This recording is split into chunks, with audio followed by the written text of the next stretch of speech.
Hi Gemini, happy early birthday and welcome back to the Astrology 33 channel. This is your May 2023 tarot reading. Thanks to those of you who liked, viewed, shared, and subscribed to the channel. I appreciate all of that. For those of you new to the channel, as far as what we have in front of us, the Celtic cross spread as always, and I also pulled the 4 agreements, wisdom, the oracle, and Mudra card for you guys. We're actually going to start the reading off by rolling those astrology eyes we have in front of us to get an idea where your focus should be as far as that goes.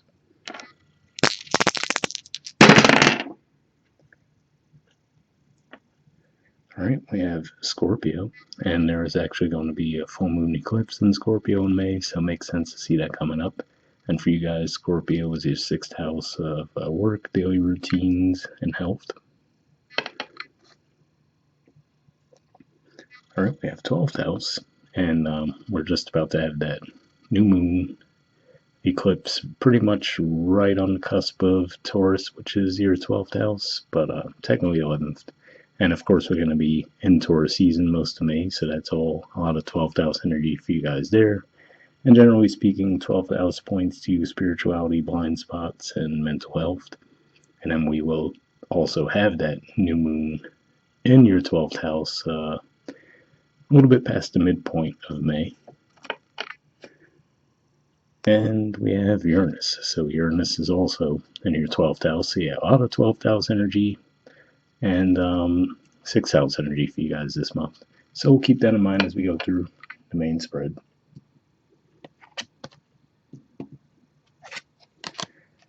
Alright, in the main situation position, we have the Hierophant, and challenging that, we have the 3 of Pentacles.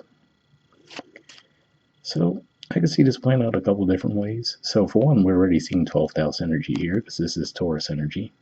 And then with this challenge in it, could just be saying that you might have to actually trust a more traditional way of going about things, right? So it could just be saying that, for example, you might have to follow a certain set of rules to get to a certain skill set, let's say, right? So even if you feel like you inherently know how to do something, you might have to go through a formal process to actually get certified to do so, right? Just something like that. Just one generic way that could be playing out.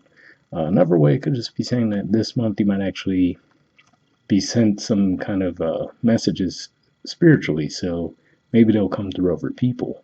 But it could just be saying that the challenge is if you're more determined to do things on a solo tip this month as opposed to collaborating with others, you might actually potentially miss those messages. So if there are people brought into your path this month, I feel like it's saying that the key would be to actually trust that. Right, in the foundation position, we have the 3 of Swords. So this is a Libra energy here. Could just be saying that you've gone through some disappointments, right? Possibly in your romantic lives or just around a creative project, things along those lines. But usually when I see this, this is an indicator this is something that's gone on probably some time in the past, but it's just one of those things that might come back up to the surface for you guys. So it could just be as simple as the retrograde energy is bringing this energy back up to the forefront for you. For the majority of you, I don't necessarily feel like it would be a new thing, but for some of you it's possible, I suppose. But yeah, looks like there's definitely a disappointment that you're processing. Alright, in the past position, we have the 7 of Pentacles. So yeah, this is Taurus energy here, and could just be a cycle you went through, or maybe you were looking at where you wanted to be versus where you physically were and feeling like there was a big gap there, right? So maybe looking back with disappointment, wondering if you were wasting your time around a certain situation, right? If you were on the right path or not. So it could have just been some general questioning you were doing. And again, like I said, tons of 12th house energy between the dice and the astrology for you guys this month. So you could have those things coming back up to the surface for you to think about again. All right, in the position of the present, we have the Knight of Swords. So this is actually the court card for Gemini. So for one, it could just be saying that you guys are feeling energized, right? Ready to go, you're ready to take on the world. But again, like I said, I feel like for whatever reason you're being asked to take on more collaborative role this month, whereas here it looks like you're more of a solo energy. But I also will say this card tends to pop up a lot whenever we have Mercury retrograde cycles too, so it could just be as simple as pointing at that as well, saying that, hey, be mindful of the fact that we do have Mercury retrograde, right? We even see the horses riding toward the position of the past, which makes me think of retrograde energy too. So just be mindful of that. All right, the near future position, we have the Fool. So yeah, so looks like you're wanting to take a chance on a new opportunity in some area. It could be virtually anything, right? I mean, the Uranus energy coming up in the dice could point to that, where that could be a type of transit if that hits something near your chart where you might feel a sudden urge to do something impulsive. So that's what I see with that. All right, and the position of your influence in a situation, we have the Two of Wands. So this is an Aries energy here.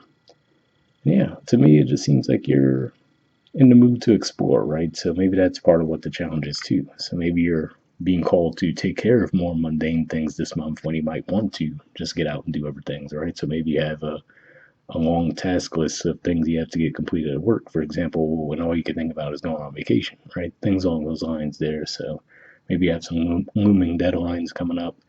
For example, if you're in college, let's say, right, for a lot of people, college wraps up in May. So it could just be one of those things where, like, okay, I can't wait for this to be over so I could actually start enjoying myself. All right, in the environment position, we have the Six of Pentacles. So I feel like this is an indicator that says that, hey, even if you feel like you might be stuck in a mundane cycle right now, I feel like this is saying that even if it might not appear that way on the surface, whatever work, whatever time you are putting in will come back to you in some way, right? So even if it doesn't seem obvious on the surface, like this is saying that at least you don't have to worry about there being wasted time, which looks like you might have been feeling you possibly were doing with that Seven of Pentacles in the past. This is also Taurus energy too, so you could feel that energy pop up for you a little bit more as we go through early May.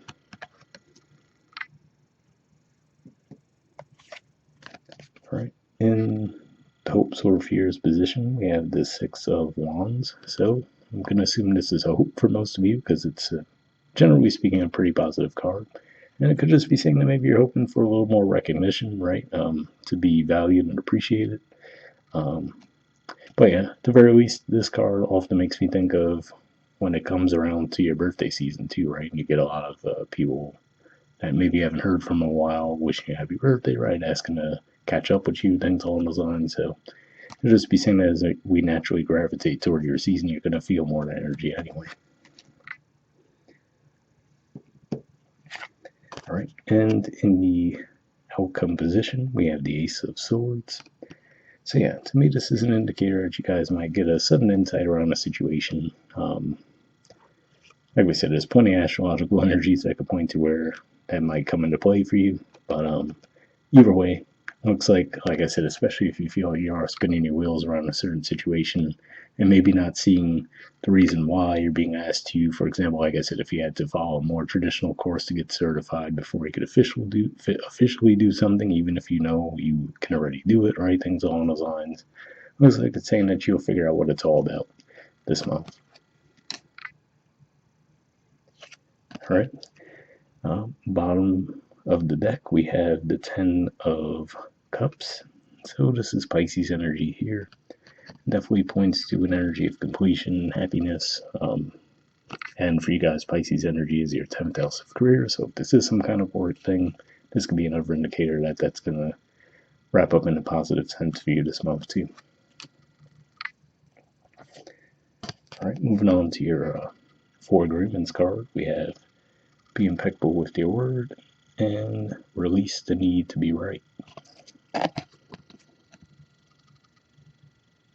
Okay, it says when you believe something, you assume you are right, and you may even destroy relationships in order to defend your position. Let go of the need to defend your position. So interesting message there. I don't really see much of a conflict energy at all in these cards, but like we said, a Mercury retrograde in your 12th house no less too, right? There could definitely be the potential for some misunderstandings, and maybe that's what that Three of Swords is pointing to for some of you. So just be mindful of that. Usually you guys aren't the sign that gets too rigid with your beliefs, but just hopefully that resonates with you. All right, and next we have from the Wisdom of the Oracle, we have exchanging gifts. There's the artwork, and the number is 27. So, seems like a fitting card given that we're entering your birthday season, but we'll see what it has to say.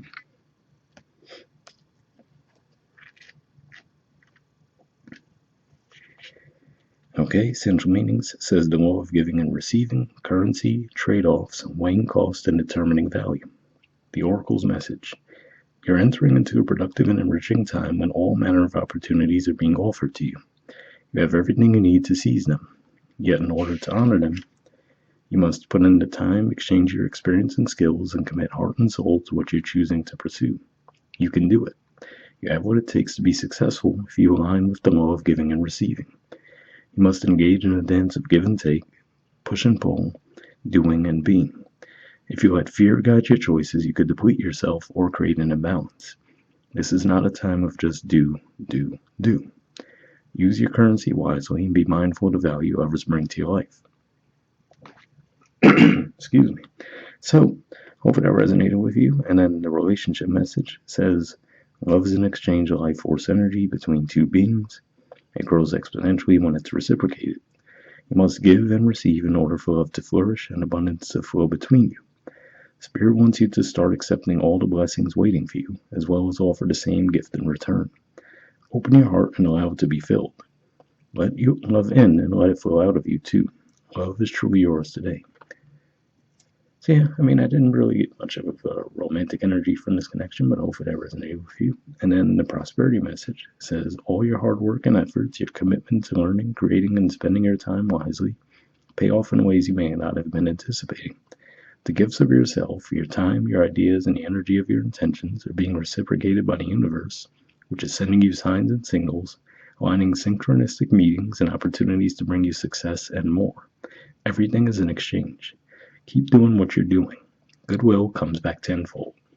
So yeah, definitely really positive message there, and that makes me think of what we were talking about with the Six of Pentacles energy for sure. All right.